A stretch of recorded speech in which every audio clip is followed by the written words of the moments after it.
जान हो बिया है विदाई बा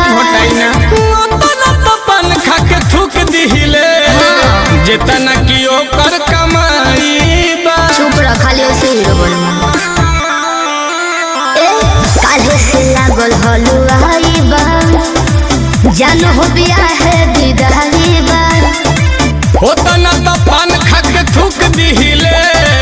जितना की ओकर कमाई बा। घरे बुनिया छनात बाटे बेसन में मन में लड्डू फूटा की होई सुनते दिमाग भभरे सन में तो चली जाई है सारो